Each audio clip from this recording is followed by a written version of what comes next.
جہاں تک ہم لوگ پہنچ گئے ہیں اس سے آگے صرف ایک ہی کسر رہتی ہے کہ آپ ہمیں گولی مار دیں اور تو کسر کوئی نہیں رہے. آپ اسٹریٹ اوے ڈکلیئر کر دیں کہ اس ملک کے اندر مارشل لا ہے, یا اس ملک کے اندر ایمرجنسی ہے, یا اس ملک کے اندر سول رائٹس نہیں ہے, یا اس ملک کے اندر ڈیموکریسی کے مطابق آپ اپنی زندگی نہیں گزار سکتے. آپ کو یہ رائٹ نہیں ہے کہ آپ یہ بات کہہ سکیں. آپ کو یہ رائٹ نہیں ہے کہ مجھے یہ رائٹ نہیں ہے کہ میں آپ سے پوچھ سکوں کہ میرے ڈپٹی سیکرٹری جنرل کو آپ نے کراچی سے اٹھایا اور اس کے بعد آپ نے اسے ایم کیو ایم کے ٹارگٹ کلرز کے سیل کے اندر پھینکا, وہاں پر اسے ٹارچر کر کے مرڈر کیا گیا. اس کی لاش میں نے وصول کی جو کہ بہیمانہ ٹارچر تھی. میں اس کے اوپر ہائی کورٹ میں گیا, آج تک اس کی انکوائری رپورٹ مجھے نہیں مل سکی. جن لوگوں نے کبھی زبان پر کا گیٹ نہیں دیکھا وہ بھی اتنی مہارت کے ساتھ رات کو بیٹھ کے جھوٹ 8 سے 12 بجے تک بولنا شروع کرتے ہیں کہ وہاں پر یہ تھا, وہاں پر یہ تھا, وہاں پر یہ تھا.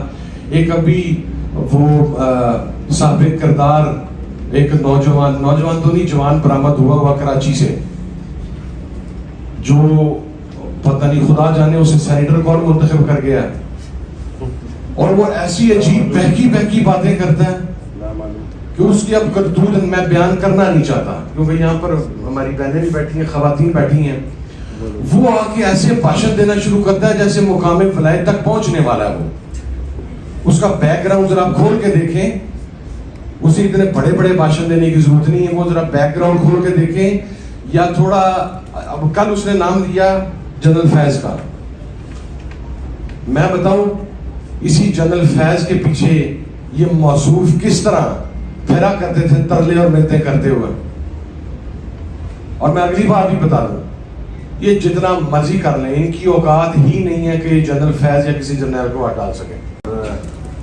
آصف رضا صاحب ہم راستے میں لیٹ ہوئے, اس کی بنیادی وجہ ریاست پاکستان جو اپنی ریاستی ریٹ عوام کو دکھانا چاہ رہی ہے ڈی چوک کے اوپر, وہ ایک بنیادی وجہ تھی. لیکن بہرحال اسٹل میں اس کے اوپر معذرت خواہ ہوں. زیادہ وقت نہیں دوں گا چونکہ ایک انفارچونیٹ انسیڈنٹ ہوا برادر اسلامی ملک ایران کے پریزیڈنٹ کے حوالہ سے, اور مجھے بھی چند ویک پہلے جب وہ پاکستان آئے تو ان سے ملاقات کا اتفاق 2 مرتبہ ہوا.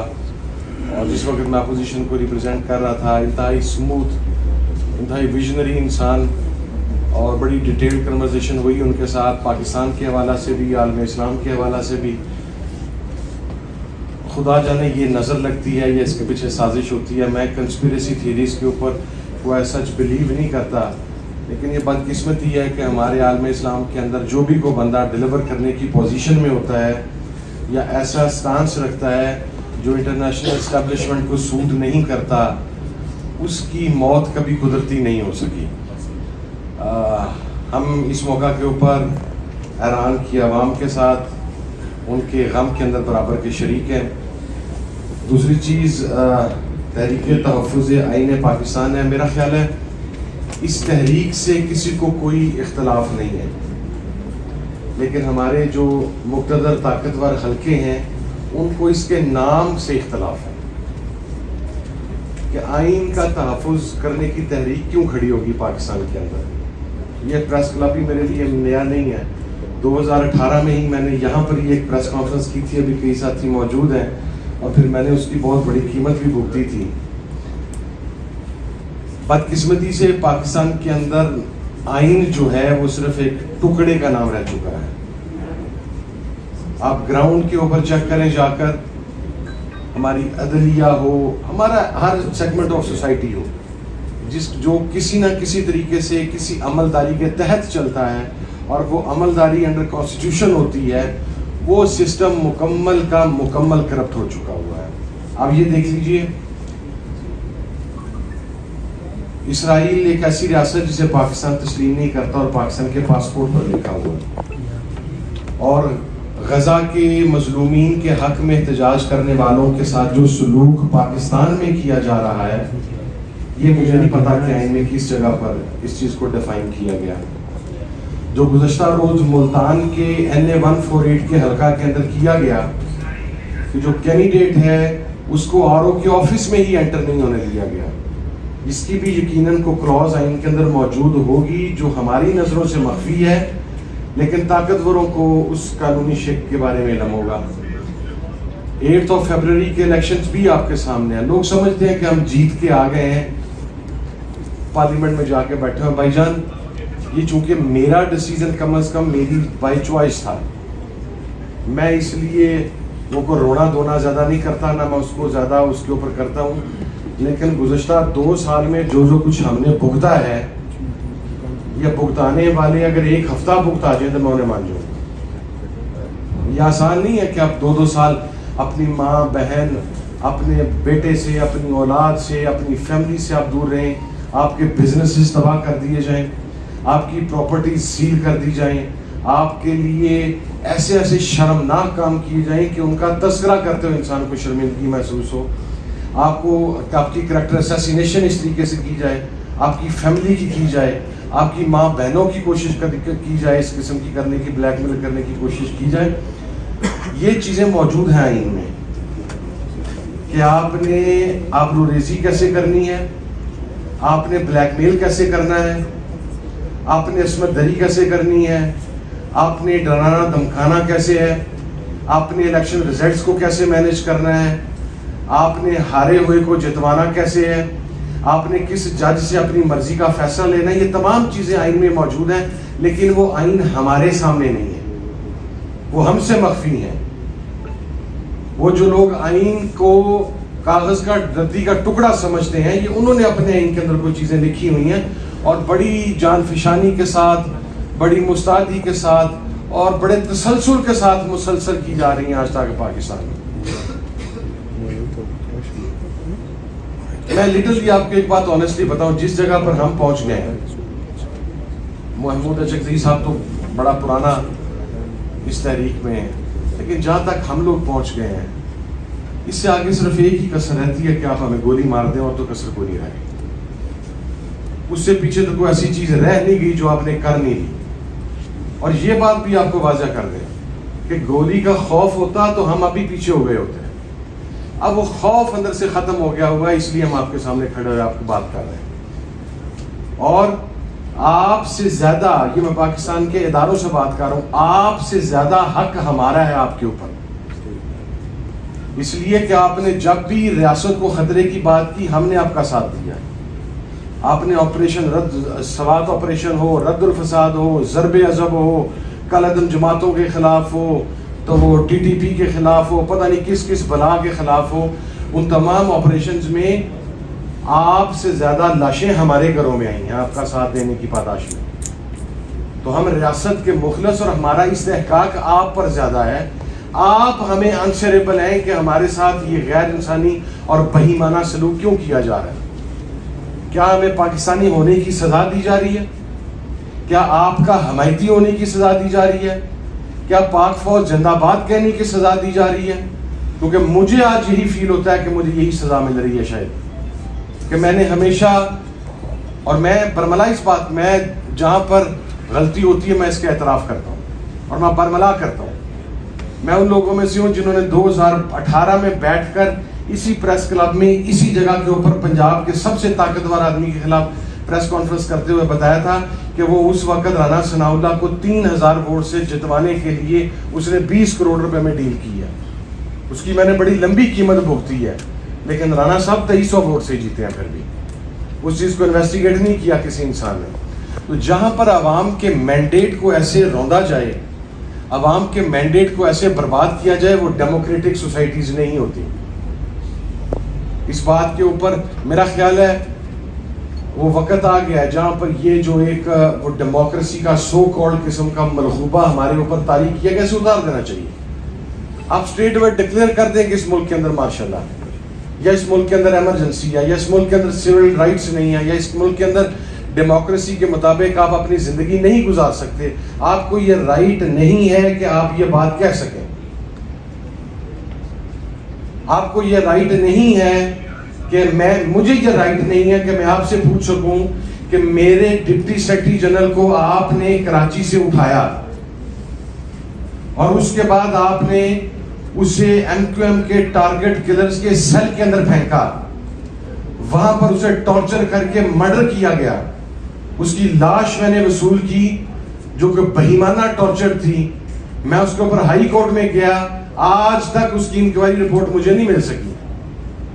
میرا استحقاق ہی نہیں ہے, اس لیے کہ آپ ہمیں جانور سمجھتے ہیں, آپ ہمیں انسان سمجھنے کے لیے تیار نہیں ہیں. لیکن جناب ایک بات عرض کر دوں, میاں صاحب ہم ہیں نہیں کہ ڈیل لے کے بھاگ جائیں. اب ان کی خیر تازہ میاں صاحب کی بھی خیرات زندہ ہو رہی ہے. وہ اس کی ریزن ایک ہی ہے, چونکہ وہ خود پرائم منسٹر نہیں بن سکے, ادروائز سب چیزیں ٹھیک ہونی تھی. وہ گھر سے ہی انہیں وہ دا لگ گیا جس کی وہ ایکسپیکٹیشن نہیں کر رہے تھے. اور سیانے بزرگ لوگ صحیح کہتے ہیں کہ سیاست بہت بے رحم ہوتی ہے. کہاں چچا اور بھتیجی کا اختلاف تھا, کہاں چچا اور بھتیجی نے مل کے میاں صاحب کو گھر سے نکال دیا, اقتدار سے نکال دیا. یہ بے رحم چیز ہے, اس کے سینے میں دل نہیں ہوتا. تو میاں صاحب کو تو سب سے پہلے اسٹیبلشمنٹ کو نہیں رونا چاہیے. میرا خیال ہے یہ معاملہ پہلے اپنے گھر میں سیٹل کرنا چاہیے کہ گھر کے اندر سے یہ جو بغاوت ہوئی ہے پہلے اسے سیٹلمنٹ کریں. اسٹیبلشمنٹ کے خلاف بیانیہ لینے کی ان میں ہمت نہیں ہے. ہمت اس لیے نہیں ہے کہ جس آدمی نے, یا ہر, میں میاں صاحب کو یہ پن پوائنٹ کر کے نہیں کہہ رہا, ہر وہ آدمی جس نے کرپشن کا مال کھایا ہے, جس نے اس ملک کے وسائل کو لوٹا ہے, جس کی فائلز بنی ہوئی ہیں, اس کی یہ کیپیسٹی ہی نہیں ہے کہ وہ پاکستان کے طاقتور لوگوں کی آنکھ میں آنکھ ڈال کر بات سکے, یا سپریمیسی آف لا کی بات کر سکے, یا کانسٹیٹیوشن کی بات کر سکے. اس لیے کہ آپ جب کوئی ایسی حرکت کرنے کی کوشش کرتے ہیں نا, تو جناب والا ایک آفس میں آپ کو بلایا جاتا ہے, وہاں پہ وہ ایسی فائل آپ کے سامنے رکھتے ہیں, وہ کہتے ہیں جناب اس پہ ذرا غور فرمائیں. تو غور فرمانے سے پہلے بندے اپنے کرتوتوں سے تو آگاہ ہوتا ہے. تو بندہ یہ کہتا ہے کہ نہیں آپ غور نہ کروائیں, مجھے بتائیں میں نے کیا کہنا ہے آپ کے لیے, یا میں نے کیا کرنا ہے آپ کے لیے. یہ سر پھرے بہت کم ہوتے ہیں جن کی فائل نہیں ہوتی, جن کی فائلیں نہیں ہوتی, کیونکہ وہ ابھی بلیک میل نہیں ہوتے نا, وہ پکڑے نہیں جاتے. ان کو اب بلیک میل, ہاں ان کے لیے پھر ایک ہی حال ہوتا ہے, یا وہ حادثوں میں مارے جاتے ہیں, یا ان کے وہ ٹائر کھول دیے جاتے ہیں, ٹائر آرٹس کھول جاتے ہیں, یا وہ کسی دہشت گرد تنظیم کا نشانہ بن جاتے ہیں. بن جائیں, کوئی ایشو نہیں. میں لاسٹ بات کہہ کے اجازت چاہوں گا, یہ تحریک جاری رہے گی. میں عمران خان صاحب کے ساتھ کھڑا تھا, اس بندے نے, اچھا یہ بھی نا کچھ بھاشن دینے کے لیے کچھ لوگ آ جاتے ہیں, روز میڈیا کے اوپر بیٹھ جاتے ہیں کہ جی سانیہ 9 مئی ہو گیا, سانیہ 9 مئی ہو گیا. جن لوگوں نے کبھی زبان پر کا گیٹ نہیں دیکھا, وہ بھی اتنی مہارت کے ساتھ رات کو بیٹھ کے جھوٹ 8 سے 12 بجے تک بولنا شروع کرتے ہیں کہ وہاں پر یہ تھا, وہاں پر یہ تھا, وہاں پر یہ تھا. ایک ابھی وہ سابق کردار ایک نوجوان تو نہیں, جوان برآمد ہوا کراچی سے, جو پتہ نہیں خدا جانے اسے سینیٹر کون منتخب کر گیا, اور وہ ایسی عجیب بہکی باتیں کرتا ہے کہ اس کی اب کرتوت میں بیان کرنا نہیں چاہتا, کیونکہ یہاں پر ہماری بہنیں بھی بیٹھی ہیں, خواتین بیٹھی ہیں. وہ آ کے ایسے بھاشن دینا شروع کرتا ہے جیسے مقام ولایت تک پہنچنے والا ہے. وہ اس کا بیک گراؤنڈ ذرا کھول کے دیکھیں, اسے اتنے بڑے بھاشن دینے کی ضرورت نہیں ہے. وہ ذرا بیک گراؤنڈ کھول کے دیکھیں, یا تھوڑا, اب کل اس نے نام لیا جنرل فیض کا. میں بتاؤں اسی جنرل فیض کے پیچھے یہ موصوف کس طرح پھیرا کرتے تھے ترلے اور منتیں کرتے ہوئے. اور میں اگلی بار بھی بتا دوں, یہ جتنا مرضی کر لیں, ان کی اوقات ہی نہیں ہے کہ یہ جنرل فیض یا کسی جنرل کو ہٹا سکیں. یہ صرف کسی ایک ذاتی انڈیویجول کو خوش کر رہا ہے, جس سے اس نے اپنا بینیفٹ لینا ہے یا کو اپنی خواہش پوری کرنی ہے. Nothing more then that. کمال ہے, سینٹ ایوان بالا, ووٹ خدا جانے کتوں, گندا نواز شریف, گندا زرداری, پارٹی ساری اس کو ووٹ ڈال گئی. نہ وہ ان کر رہے ہیں, نہ وہ ان کر رہے ہیں, وہ بیٹھا پنڈل لکھ رہا ہے دونوں کی. اور پھر بھی جناب وہ, یہ ہے پاکستان کا ایکچوئل المیہ اور پاکستان کا ایکچوئل ڈیلما, کہ وہ لوگ جو کچھ لوگوں کی خوشامد کر کے اقتدار کے اندر آ جاتے ہیں. ایک وہ بنارسی ٹھاک ہیں سیالکوٹ کے ہمارے, وہ خدا جانے اس نے پتہ نہیں ہار کے کب باہر ہونا قومی اسمبلی سے, کو ایسا نحوست کا سایہ اس بنارسی ٹھاک کا, خواجہ آصف کا. وہ جتنی مہارت سے قومی اسمبلی کے فلور پر کھڑا ہو کے وہ جھوٹ بولتا ہے, اسے دیکھ کے دل کرتا ہے اس کا جھوٹ سن کے کہ بندہ اس ایوان سے اٹھ کے باہر چلا جائے. آج کل جو انسان ہے 9 مئی کی تکلیف انہیں وارد ہوئی ہے اور یہ تمام تکالیف ان کو وارد ہوئی ہیں. بھائی جان آئیں ذرا 9 مئی کی جوڈیشل انکوائری کروائیں. میں آپ کو بتاتا ہوں کہ جوڈیشل انکوائری میں فیصل آباد میں کس جگہ پر یہ رانا ثناء اللہ صاحب کے کون سے بندے موجود تھے تصاویر میں آئیڈینٹیفائی کر کے دوں گا. آپ بنائیں تو صحیح نا, آپ کو پتا تو لگے. آپ نے تو ان لوگوں کو بھی اس FIR میں نامزد کر دیا جو ملک میں نہیں تھے. تو میں صرف یہ بات کہنا چاہ رہا ہوں کہ ہمیں عمران خان کے ساتھ کھڑا تھا. اب میری مجبوری یہ بن گئی, میرا تعلق جس خاندان سے ہے, میں جس بریڈ سے بلانگ کرتا ہوں, میں شاید خاموش ہو جاتا, خالی میں نہیں رہتا, اپنے معاملات کو سیٹل کرنے کی کوشش کرتا. اب 2-2.5 سال سے بڑی پی کاٹ لی ہے. لیکن جب ایک انسان آپ کے اوپر اعتبار کرتا ہے نا, خاندانی آدمی اس اعتبار کو کبھی ٹھیس نہیں پہنچاتا. نہ تو میں عمران خان کا ساتھ چھوڑوں گا, بلیک اینڈ وائٹ کلیئر ہے. ایک زبان اسے دی, ایک اعتبار اس نے کیا, وہ اعتبار کم از کم جیتے جا. اور وہ اس طرح نہیں جس طرح ہمارے کراچی کے موصوف نے فرمایا تھا سال اتر جائے گا تو کچھ نہیں ہوگا. میں سر سور اتروانے والا نہیں ہوں. میں بالکل یہ بھی کلیئر کر دوں, میرا سر اتارنے کے لیے بڑی تگودول کرنی پڑے گی, اور میں اپنے ساتھ ساتھ 10-15 کے سر لے کے بھی جاؤں گا. یہ بھی بات میں بالکل کلیریفائی کر دوں. وہ ویسے سر نہیں جاتا ہے, وہ جیسے منصوب اور 2 گھنٹے بعد ان کی پریس کانفرنس آ گئی تھی. لیکن یہ تحریک جاری رہے گی انشاءاللہ. اور دیکھیں سب سے بڑا اس کا حاصل ہمیں کیا ہے. میں جگزی صاحب آپ کی اجازت سے ایک بات کرتا ہوں. ہمارے پنجاب کے اندر ایک چیز پروپوگیٹ تھی کہ بلوچ سارے کے سارے اینٹی پاکستان ہیں اور پاکستان سے علیحدگی کی بات کر رہے ہیں. ابھی پشین میں اور چمن کے اندر آئین پاکستان زندہ باد, پاکستان زندہ باد کا نعرہ لگایا گیا, اور اس کا کریڈٹ اجگزئی صاحب کو بھی جاتا ہے, مینگل صاحب کو بھی جاتا ہے, اور تمام ان لوگوں کو جاتا ہے جو وہاں پر بیٹھے ہیں. اور میں سمجھتا ہوں کہ پنجابی لوگوں کے, پنجابی قیادت کے وہاں بیٹھے ہونے کے باوجود, اپنی ریزرویشنز اور اپنے ریگریٹ ہونے کے باوجود, بلوچوں کا پاکستان زندہ باد اور آئین پاکستان زندہ باد لگا کے صحیح معنوں میں آئین کی عملداری ہونے کی بات کرنا اس چیز کا ثبوت ہے کہ وہ سب سے بڑے محب وطن پاکستانی ہیں. پھر ہم نے وہاں پر وعدہ کیا تھا کہ ہم پنجاب جائیں گے, ہم اپنے علاقوں میں واپس جائیں گے, ہمارے پہ جو مرضی گزرے وہ خدا جانتا جو گزرتی ہے, لیکن ہم آپ بھائیوں کی آواز ہمارے پنجاب سے اٹھے گی. ابھی چند لاسٹ ویک محمود اجگزئی صاحب, ترین صاحب اور تمام اہل تحریک اہل پاکستان کا تحفظ اہل پاکستان کے ڈیلیگیشن فیصل آباد گیا. وہاں پر ڈسٹرکٹ بار سے بھی خطاب ہوا, وہاں پر فارمرز کے ڈیلیگیشن سے بھی ملاقات ہوئی, وہاں پر کاروباری برادری کا ایک بہت بڑا ڈیلیگیشن تھا, اس کے ساتھ بھی ملاقات ہوئی.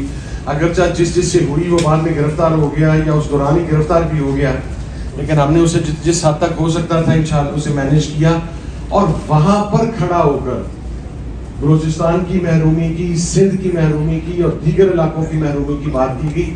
اس کا مقصد یہ ہے کہ ہم لوگ پاکستان کے ساتھ سنسیر ہیں, پاکستان کے نظریے کے ساتھ سنسیر ہیں, پاکستان کے آئین کے ساتھ سنسیر ہیں, ہم اپنی پاور پالیٹکس نہیں کھیل رہے.